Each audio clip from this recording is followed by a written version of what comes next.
have you with us, Dr. Stan Renard. It is a pleasure to introduce you to our program here at UNT. We're not that far away from you, but we have to do things virtually now because of COVID. So we're glad that you can make it here and just hop on our Zoom and we can all be connected. We're so excited to have you share your wonderful experience with us, these students who are all musicians and in different areas of classical, jazz, and all the gamma in between. So we're very excited to welcome you. Thank you. Thank you. It's great to be here. Your professor and I had a conversation about, what I should be, discussing with you. And we decided to maybe focus on diversity of experience since, I'm a performer like you. I built my entire career being a performer, and we certainly live in a very strange time right now to be in the business we're in. So I don't know how you want to structure this. Do you just want me to tell my story a little bit and then go through a couple themes that I think will be interesting for you to learn from? Absolutely. I think that would be great. They should have all received a link to check you out and kind of research your story and your background from your website. So, but it'll be so great for them to be able to hear it firsthand from you, and just like, you have such an amazing story and it's just going to blow their mind. So definitely let's go with that. Awesome.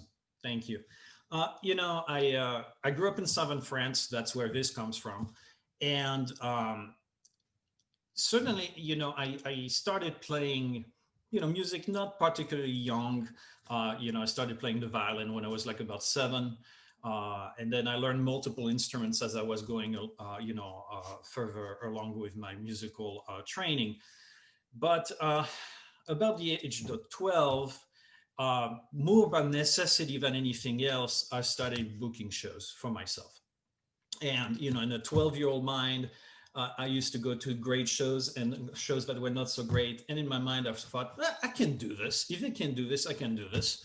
And I started to book about 150 shows a year. And, it was very much a strange lifestyle to have as a young teenager. And, even though the word entrepreneur is a French word, France was not conducive to support this kind of behavior, if you want to think about it this way. You very much had to follow in the footsteps or the building block of society and go and study this teacher in order to get in this place and that place. And to me, it was very much enclaved and narrow-minded, and I functioned very much outside of the system, which also made me an outcast in some way. It eventually played in my benefit later on, but early on it was tough. But I did play a bunch of shows. I made a bunch of money, and that's what matters to me, because I needed to make a living.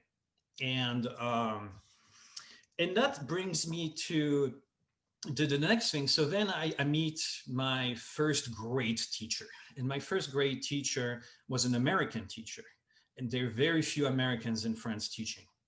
And her name is Vida Reynolds.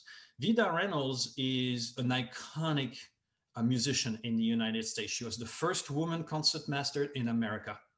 She was the first quartet in residence, in a university. Actually, second one. The first one was the Budapest string quartet out of Hungary, and they're very old school, as you can imagine. So she was very much of an entrepreneur herself and a pioneer. And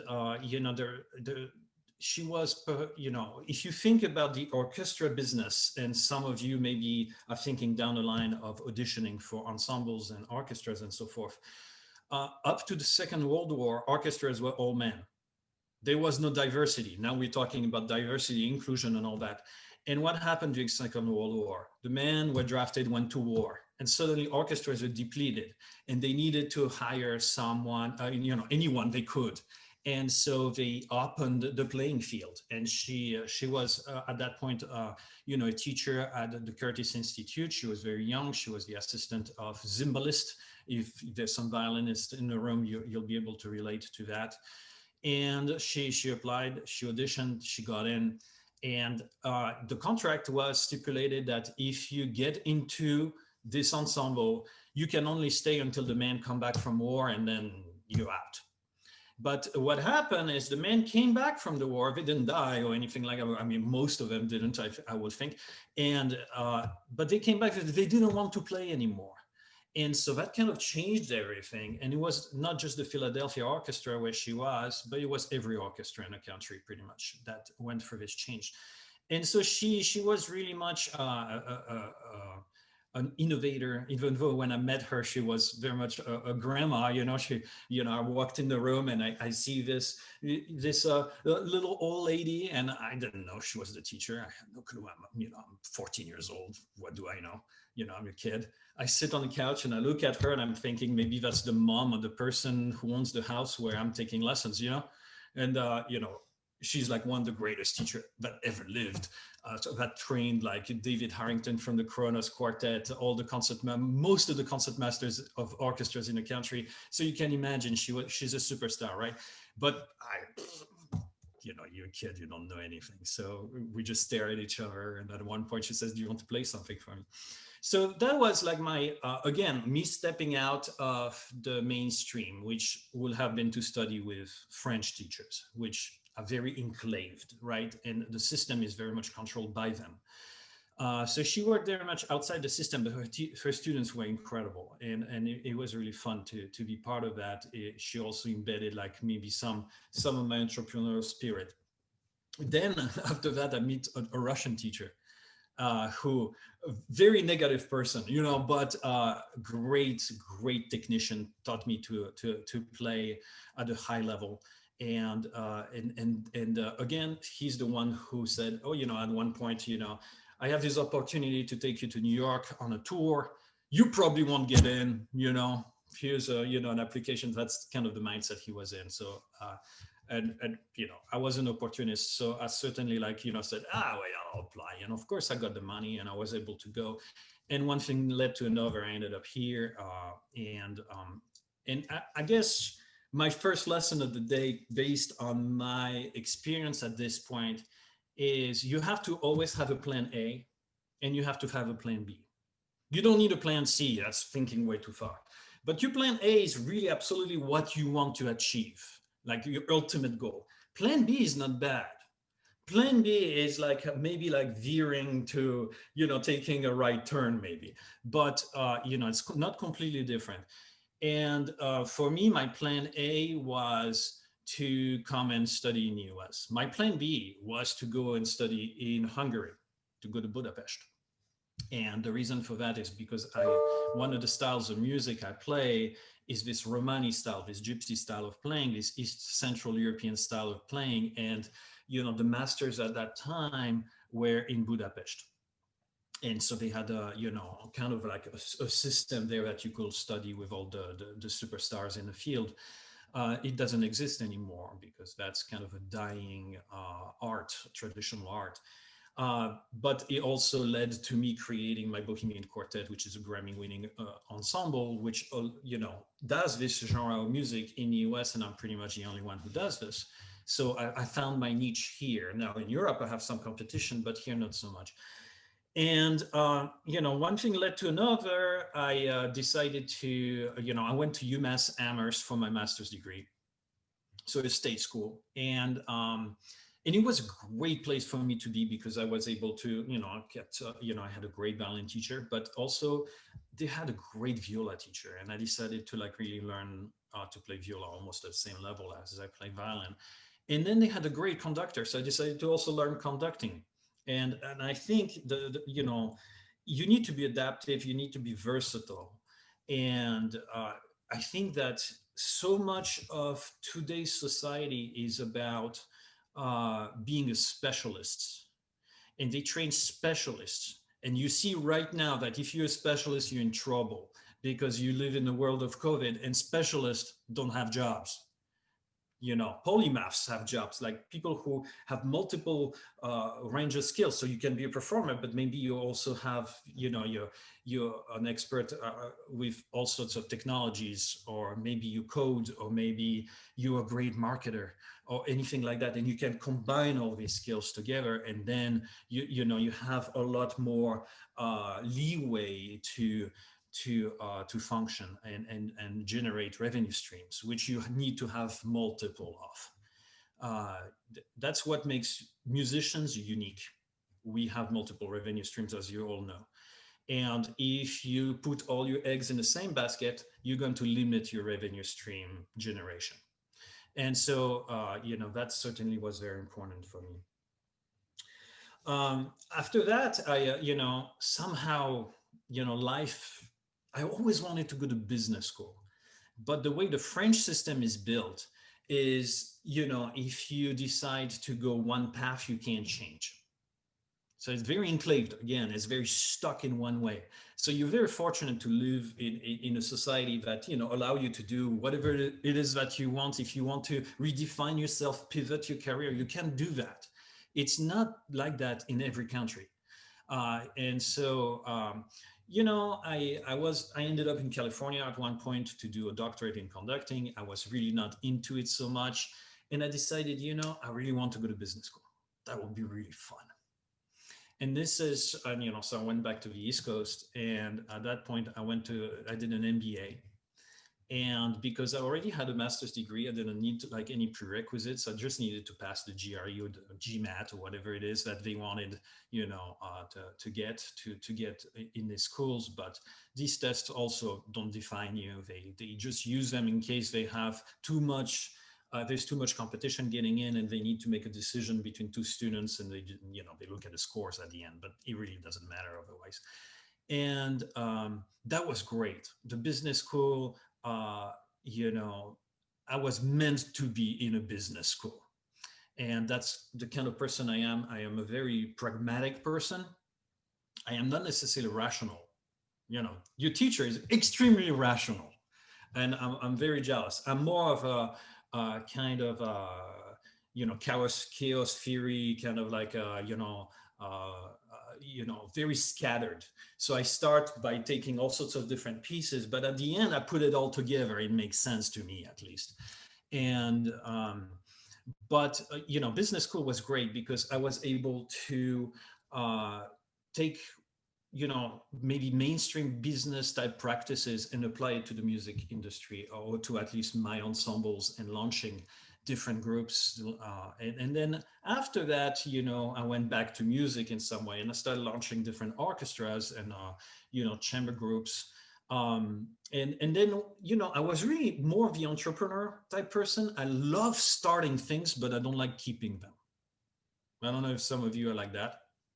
I love starting projects. I just hate maintaining them. It's just, to me, it's like, that's the boring part. But launching things is very exciting. Putting people together. I love putting people together. I think this is really exciting stuff. I like to empower people. You have to always empower yourself first. You have to be selfish in that sense, because if you can't help yourself, you can't help others. But first you have to empower yourself in order to empower others. But putting people together, and more I started doing that, the better I got at building great teams. Building a team is really hard. And, even if you have the choice of building your team out of, all the folks that are at your, part of your network, it doesn't mean that it's going to be a functional team. There might be like either some personal tensions or some professional tensions, and it takes many iterations before you have a great team. And it's the same thing with any ensemble. It's the same thing with any business. When I finished my MBA, I was ready to have a job. I'm like, I don't want to be in school anymore. If you told me, at that point that I will have 2 doctorates, I would have told you that you're nuts, And, but, the guy who was running my MBA program told me, hey, you need to be like Charles Ives, just go and make your money, and then you can like do anything you want with music. You'll have the means to do that. Says, why don't you do a PhD in business? And so that's what happened. And of course, I started writing about the music industry, and then that's kind of like what brought me to what I'm doing now at UTSA, which is running the music marketing program. I still perform. I still arrange music. The arrangement part came from the fact that I played. I'm a yes man type person. Have you seen the movie Yes Man with Jim Carrey? That's a great film. If you've never seen this, you have to. Yeah, I see a thumbs up. Nice. The idea is when you are in the early stages of your career as a musician or in the music business, you always have to say yes, because that's how it is. You need the opportunities, you need to build the experience. If you start saying no, people are going not once, they'll never ask you again. So you have to keep saying yes, and then eventually at some point you can start saying no when you have too much demand or you're in a different place in your career. Okay, so that always was a major thing for me.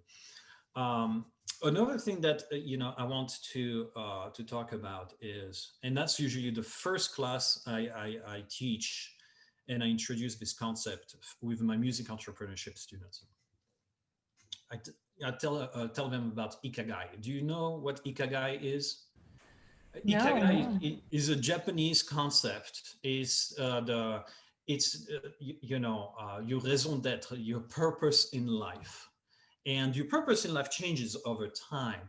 But what that means in a Japanese society is, you wake up in the morning and you're actually looking forward to the day and looking forward to what you're going to be doing.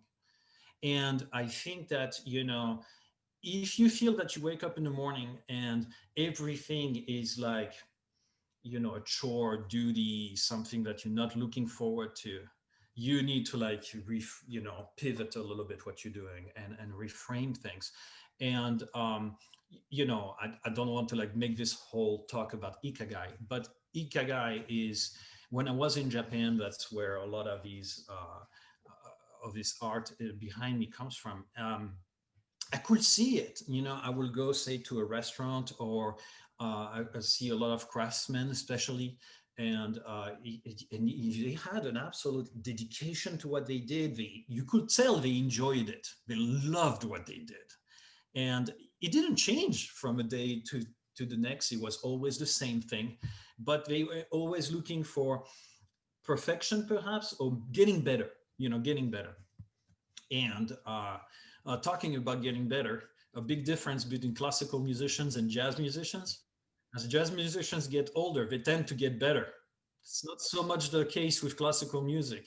There's some exception like Itzhak Perlman and Emmanuel Ax and people like that. But along, uh, I think what happens, probably we lose our sense of purpose as classical musicians as the time goes by, and we don't want to practice maybe anymore. We don't have the motivation to do that. So you have to like find it in yourself to do this. I always knew what my Ikagai was when I was young. Then as I was getting older and my choice A, my choice B in career starting to shape, and I did both A and B at the same time. I did the music and the business, and then it kind of morphed and came back together, and that's why it started to make sense to me. um, Again, everything I'm telling you here, it's about building your story. You need to build your own diversity of experiences. We talk a lot about diversity in terms of ethnicity and perhaps different ethnic groups you belong to and so forth, and that's very important. But I think sometimes we miss the idea of diversifying your experiences, because I have a story to tell. You each of you has a story, and you need to build that story. You need to add those building blocks to it. And I certainly I don't want you to be a polymath if you don't want to be a polymath. I don't know if you know. Do you know what a polymath is? Maybe it's a good idea if you can explain it, just in Okay. case. So the polymath is basically the opposite of a specialist.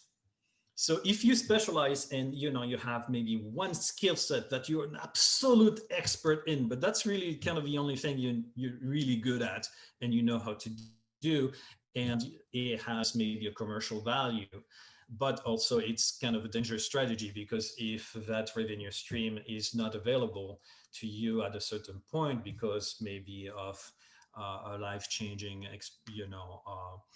events such as COVID, you might want to think about the polymath approach. Usually polymaths are people who are experts in more than one field and usually unrelated fields, at least what appears to be an unrelated field. And so usually if you play several instruments, usually you might speak several languages, you might have different skill set that apparently seem unrelated, but you see how you can bring the two together, and that's really innovation. That's what creates innovation. That's what creates unique approaches to solving problems. But also it generates your story. This is who you are. This is how it is going to shape your career. And maybe you're a performer, and at the same time you're interested in coding, maybe, or computer science in some form of another. And at one point, maybe you create an app to help other, or some kind of program to help other musicians around you. So now you found how to merge both skill sets. So there is certainly like many examples of that, and maybe you're not seeing it, but maybe you have these skill sets, but you have not yet made the connection between the different skills you have, and move them forward in order to create these innovative ways of doing things. A lot of the time people tell you to think outside the box, but thinking outside the box by itself means nothing to me. What is thinking outside the box? To be nuts? You think outside the box? No. Usually you have to have a vision, and within your vision, if you can think outside the box in order to maximize your own interest and those of the folks around you, that makes sense, and building your endeavors. So an example of what I've done, I knew that I needed to be resourceful because, when I was booking shows when I was very young, I didn't have a lot of cash on hands. I didn't have any cash, I needed basically to find venues that were, I would drive around maybe with my parents and so forth, and I will see either a church somewhere or some kind of space that I thought was really cool. And it doesn't mean they ever had music there. But I thought, this is really a cool space. I think I want to put a show there. And usually, we musicians are very good at doing much with very little. And that shows our resourcefulness. And so I would say, if I went to a church, I will talk to the priests or whatever and say, hey, can I use it on, Sunday evening or Saturday evening when you're not using it? How much will you charge me? And say, give me $20 or whatever. And here's the key. Seriously, it was how I was functioning. I was very much, approaching people. I had a lot of guts, as a kid. Can you share how many concerts a year you booked? About 150 since I was 12. You booked your own concerts at the age of 12, and you had 150 concerts a year. I just want to let that sink in for our students here. Yeah. But think about it. In Europe, it was, even though what I was doing was kind of like, not necessarily accepted. If you think about sports, it's the same thing. A pro athlete is a pro athlete when they're like 13 or 14. And they already train with the professional team. They can't actually, be on the field during actual professional games until they are major, so 18 years old. But they already train there. If you're, same thing with pro skiers, same thing with all of that. And musicians are similar to that in the way we function. Um, and so to me, it was accepted. Here it's very different, right? Pro sports is at the college level. Professional development of musicians and incubation of musicians is done at that time as well. And that's what you are going through. Um, so by the time I was 20, I played over 2,000 gigs. Now, not all the gigs I did, I booked myself. Some of them, I said yes, right, to other people, but the majority of them I did book. I And have a question from one of the students that said, were you getting paid for those concerts? Like, absolutely, I'm in the money business. I was not doing this stuff for free. You remember, I came from a very modest background, so I didn't do this because I chose to do this for fun. I did it because I needed the money, and that was my skill set. That's what I knew I had to offer, and so that's how I did it. Now, when I started it, that was pre-puberty, so I was speaking like this, but I will take a deep voice, and fake it and take the imposter syndrome. There's nothing wrong with the imposter syndrome. You have to make it, you have to fake it until you make it, right? So I will take the phone, take a deep, and they all got fooled. Every single one of them. They thought I was 30 or 40 years old. They will send me a lot of time a liability form, because you need some kind of insurance form sometimes to like play a show in a venue, so you don't burn the place down, and they cover their. Of course, I could. I didn't have insurance, but my dad will be downstairs. And Dad, he's after his fourth glass of wine. He's not thinking straight. I said, Dad, can you sign this? He's like, yeah, and that was it. So it was very much kind of like the, how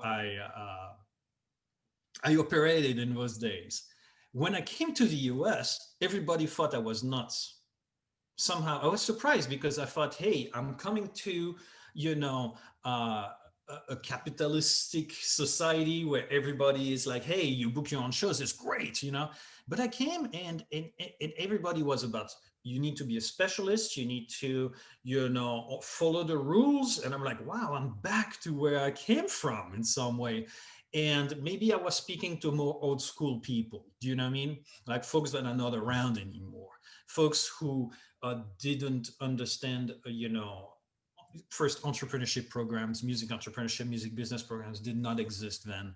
These are new developments, and so you're very fortunate to have the opportunity to take some of these courses because, if you talk to musicians from 20 years ago, they'll all tell you, I wish they were available now. And the idea of courses, it doesn't make you a business person, but it prevents you from making a lot of mistakes. And mistakes cost money. They're expensive. So to know how to do things right the first time around is a huge asset for you. So let's see, what else do I have? So the polymath, again, going back to that, I think that it's a disservice not to want. I'm a curious person. I don't know about you, but I always want to learn new things, and it's not because I'm told to learn new things. I just choose what I want to learn, and so I, I find that this time, this COVID time, this pandemic time that we are going through is an unprecedented time for all of us to teach ourselves new skills.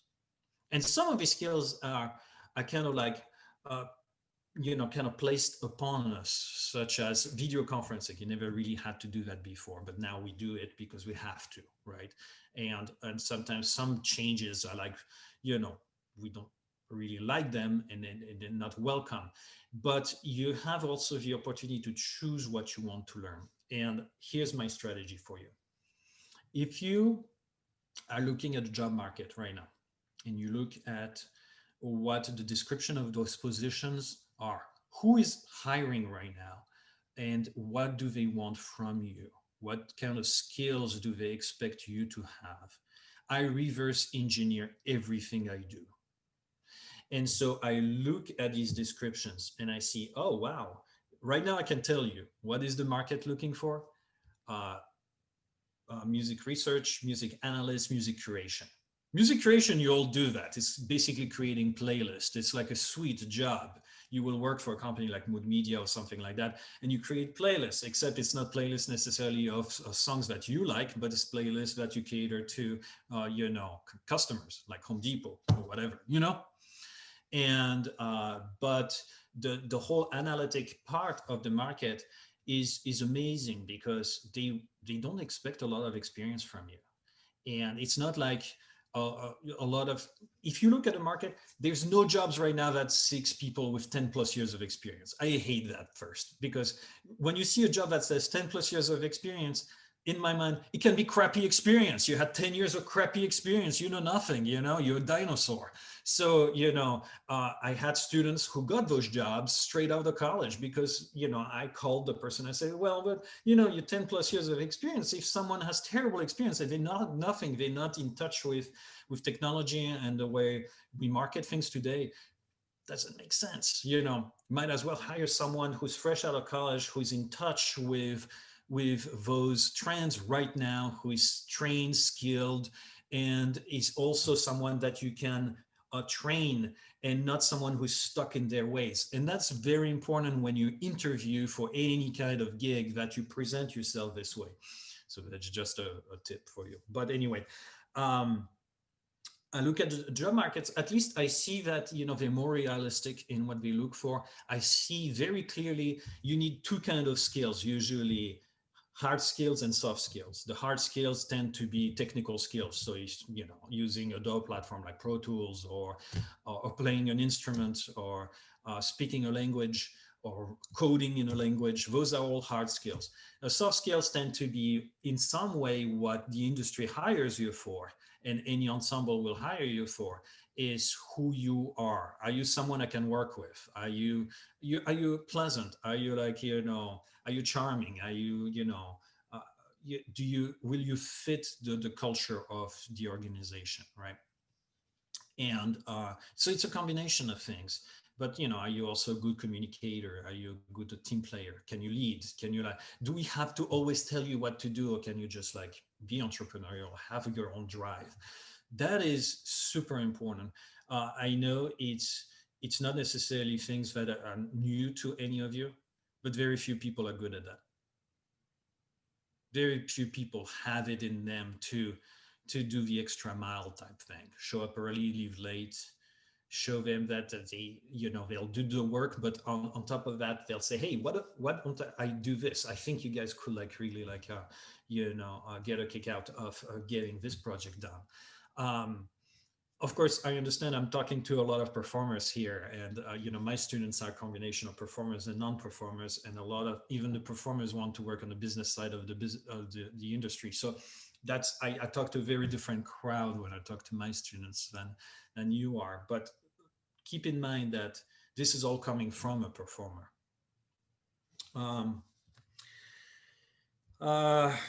Wow. The other thing, you have different approaches. I always believe in being indispensable. You want to build yourself as someone who they can't get by without, so you are unique, but you're indispensable. You want to be the lifesaver of organizations you work for. You want to be like the last person who can be fired, and that at least it's how I feel about things now. So other people don't necessarily feel that way, but being indispensable and being unique does not make you a specialist. That's not the same thing. It doesn't have to be, at least. But I think that, if you, build your experiences either through internships, volunteering, performing with various groups, building, not being only a classical musician, but also being able to improvise, also being able to play alternative styles, also being able to use electronic instruments, also being able to, be self-reliant in terms of technology if you have to. Of course, you can be good at everything. And that leads me to the next thing, which you have to outsource what you're not good at.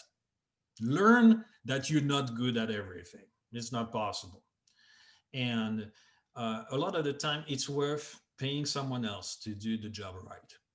And yes, you can do it, but you're going to waste a lot of your time. And backtracking, that's the kind of person I am. I'm very scattered, as you can tell.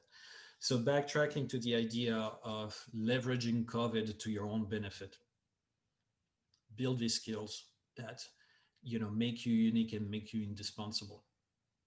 So now you have really an amazing opportunity.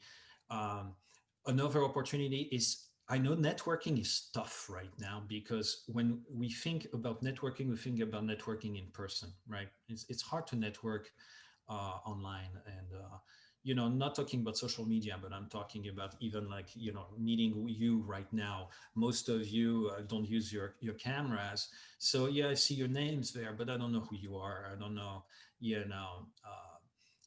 I think it makes it difficult. However, there's an opportunity also. The opportunity is almost every conference that usually costs a lot of money is free right now, almost. And they're like all happening, and they're usually all over the country. So flying to Nashville, and flying to LA, and flying to Chicago, and flying to all of New York and so forth, it's really expensive really quickly. You have the opportunity to jump onto all of these opportunities. If you need a list of these things, I'm happy to share it. There's tons. I keep on getting emails and emails and emails, and I'm sure your professor does as well, of all sorts of options for conferences. IEBA, the talent buying big conference in Nashville, is happening next week. That's usually like $2,000 to attend. It's free. And talking about networking, they usually all have some kind of social hour, some kind of a time where they'll do breakout rooms where it'll be just like 2 or 3 or 4 of you, and you can really interact with people. It's also an opportunity for you to like see who is speaking there, and you can actually reach out to them and maybe schedule your own private Zoom call or whatever it is with them. I think people are more willing now to talk uh, to each other, because we're hungry for interaction. We're hungry to be with people, even if we are with people online. We really want to see people. We want to be with people. That's who we are as humans. And but you have all of these opportunities, so leverage those opportunities to your benefit. You don't have to attend all of these conferences. That's a waste of your time. But you can target and select the ones that make sense to you. So if you're a composer as well as a performer, you can attend the ASCAP conference for free. If you had to go to LA and attend the ASCAP conference, it would cost you $2,000 or $3,000. You can still connect, you can still see the panels, you can still meet the main reps and the folks that you need to connect to. So I guess we about 40 minutes in. I have a lot to share. I'm very scattered. I'm happy to talk about anything you want to talk about. Maybe we can do some questions.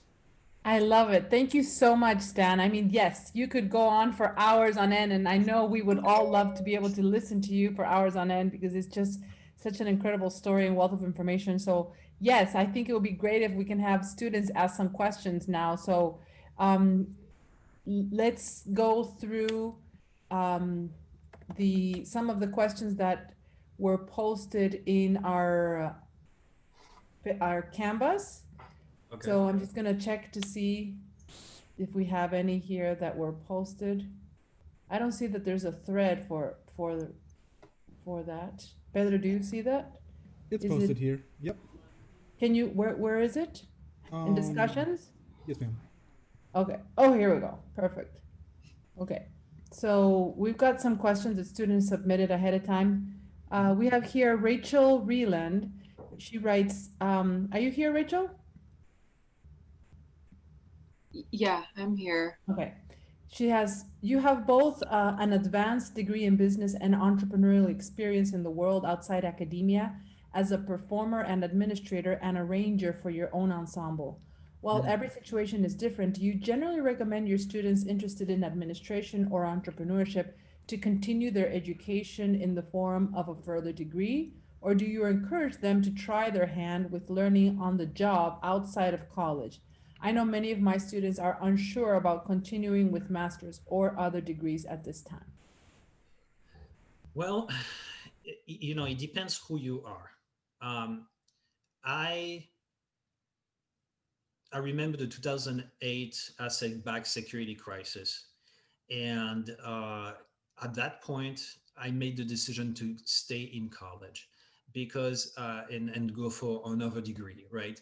And I did that because first I had the opportunity to do this, but also I knew that it was not a good market to jump into immediately, and I needed to wait until there was some kind of economic recovery in order certainly to negotiate strong contracts. And I'm glad I did this because um, I've seen colleagues of mine, even at my university, who were hired in 2008. And I was hired maybe 2 or 3 years later, but I was hired and I made more money as my first year than they did being there already 3 years. Because remember, when you negotiate contracts, any kind of contracts, either your orchestra first gig or any kind of gigs or any kind of jobs, um, you when you negotiate your contract, this is your base, right? And then you get your bonuses or you get your pay raises, assuming there's such a thing, based on that base. But it doesn't prevent someone down the line to like be hired and they are first year. Now you're already here in your career, but they make this much more. And so, sometimes to wait for the right opportunity to place yourself in the market might be a smart move. But, again, it all depends where you're at in your career and what you want to do. Now, in terms of advice to my students, I think you need both. But certainly like the hands-on experience is very important. But we have one of the largest community colleges in the country here in San Antonio, and the students who go there, they get a 2-year degree, right? And those 2-year degrees, unfortunately, don't yield a whole lot of opportunities in the market because we are in a place where most jobs, most organizations are going to want a 4-year degree. And so, yes, they had, those students who go to that community college, they have lots of experience. They do a lot of hands-on stuff. But unless they are going to be an entrepreneur and launch their own business, they're going to have a very tough time trying to get a job, a formal, like what we think about a steady job. Okay. But certainly, I will suggest two things. There's certainly like the idea of formal internships, but they tend to be for credit, so you have to pay for them unless the internships pays you and it kind of pays for itself, and that's an option. But I would not discard volunteering. There's also a lot of internships that are not for credit. So if you are into the festival market, you are into short-term experiences, so 2-3 weeks experiences, they don't usually qualify for college credit anyway.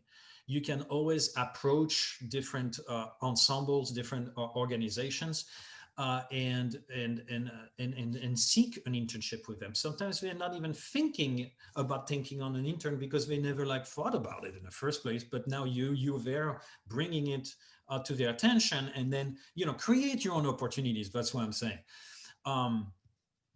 One of my experiences was to run a nonprofit. So I was the executive director of a nonprofit, and that was an incredible experience. It was good and bad.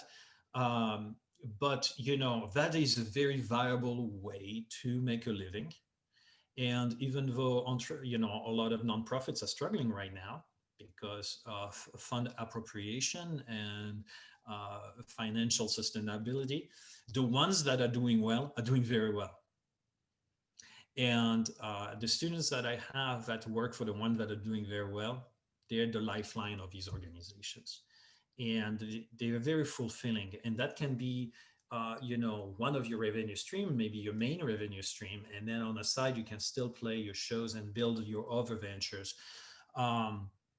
But if going to school does not make you You don't need to go to school to be a musician. You don't need to school to be a businessman. You don't need to go to school to be a composer. You don't need to school to do anything. But if you don't go to school, you're going to have to be an entrepreneur.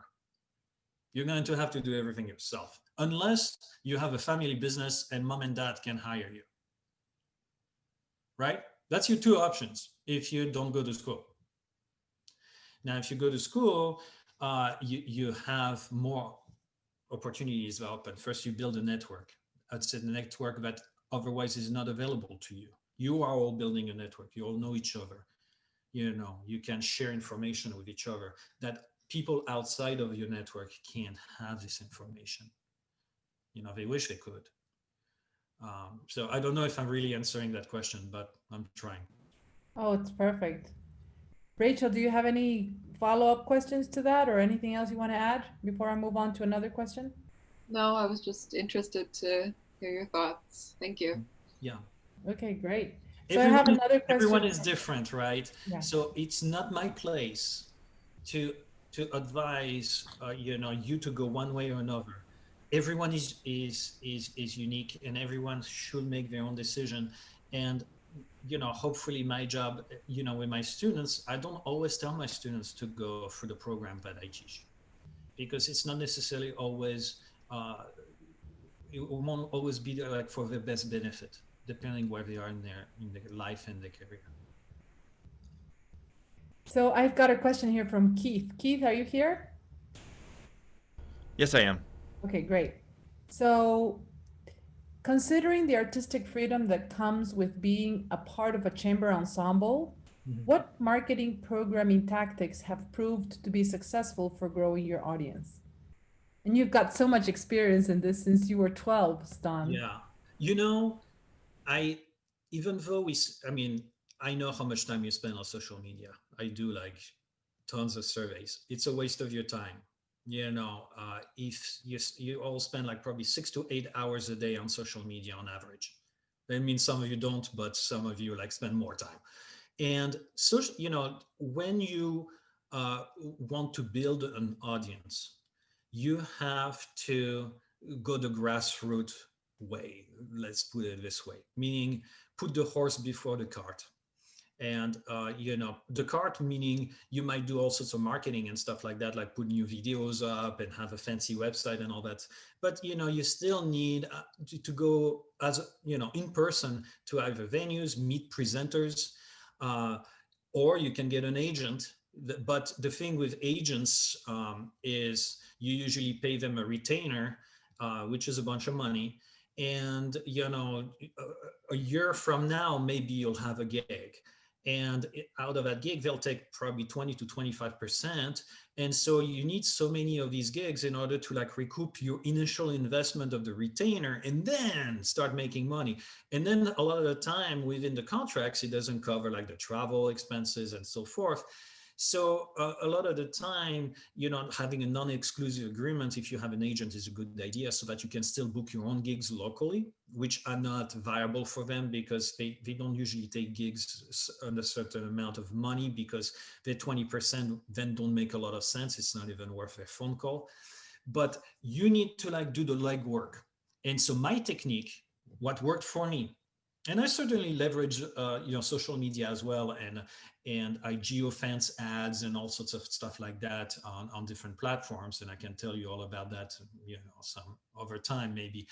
But I used to go and meet folks myself and establish a relationship. I always understood that it takes the most time to set up the first show in a venue. Once you did the work the first time around, then you do the show. If they're happy with the show, at the end of the show, they say, hey, should we book the next one for next year or for 6 months from now? So the work is already done. In terms of, and usually a lot of these venues will already have a pre-built audience, or they'll say, Melissa, if you tap on the floor, your fingernail. Jackson, can you mute your yeah. So anyway, you can build your, first you have to build your network of places to play. And then building your audience will come over time, because the venues themselves are going to do some promotion, right, for you. and that's going to help build your presence in the market. Then, we have now new tools, and social media ads are a great tool because you can really narrow, where the ads are going to hit. And I've had a lot of success with that. But you need a core group of people that know you. Don't discard emails. Emails are still the way to go. So email blasts, you have to be smart about them because, sometimes, either you use MailChimp or Constant Contact or some kind of platforms of this nature, but, it doesn't mean that they actually show, on the email on the recipient side of things, unless they start clicking on show all the pictures. So you don't want to build them too much. You want to keep them simple. And I think, you need to leverage your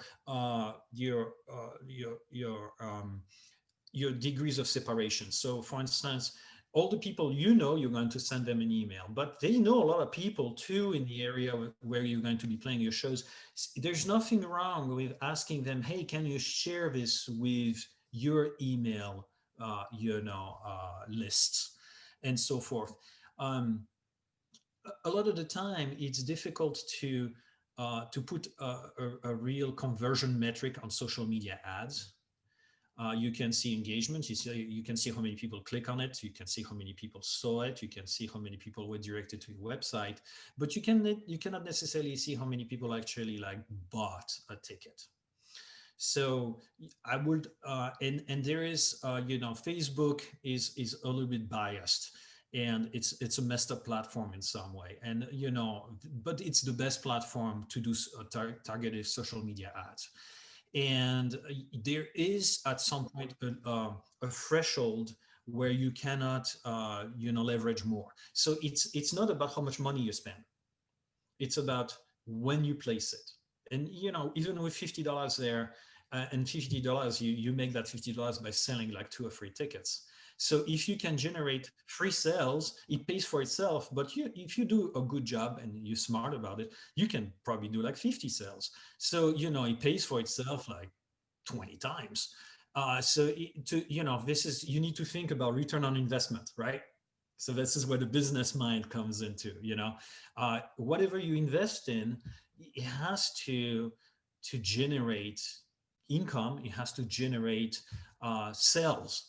And, if you spend a lot of time doing creative activities that don't generate any money, it's great because it's fulfilling for you, but you just spent a bunch of time not really building an audience. And we have an unprecedented, the streaming world is an amazing way of actually doing shows that you can monetize. And, some bands are doing extremely well doing this. You have to get into it. You can certainly start by building an audience by doing a freebie, maybe a short one. And then once you build your audience, then that people are going to reach out to you and say, hey, when is the next one? We really love what you're doing. Now at that point, you can start monetizing. Does that make sense? Yeah, that was useful. Thank you. Yeah. Thank you so much, Stan. Well, this has been so wonderful. You are just a wealth of information. Your students at UT San Antonio are so, so lucky to have you with them. And we're just so grateful that you were able to take this time and connect with all of us here at UNT. Thank you so much for all your insights. Where can people follow you, talking about building your audience and community? Well, I'm in a different place now. So I actually signed out. I'm on sabbatical this fall, and I didn't want to look at social media. So I discontinued my social media. Now, social media never disappear. All you have to is relog in, and I'm back. But I'm not going to do that until the spring. But you can all reach out to me by email at stan.renard@utsa.edu. We can certainly jump on a Zoom call together if you want to. We can, I'm happy to answer any question you have. It's my pleasure.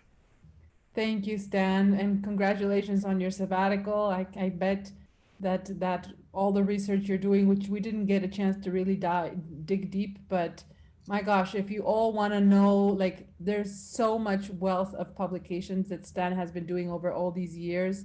And he's just a master researcher. He just has incredible body of research on a variety of topics related to music, to sound development, to acoustics, to economics in the San Antonio area. I mean, he just has an incredible, he's just such a prolific researcher, in addition to being an outstanding virtuoso musician and business person and program creator and serial entrepreneur, and the list is endless. So yeah, definitely look him up for all of his publications so you can gain even more insight into his brilliant mind.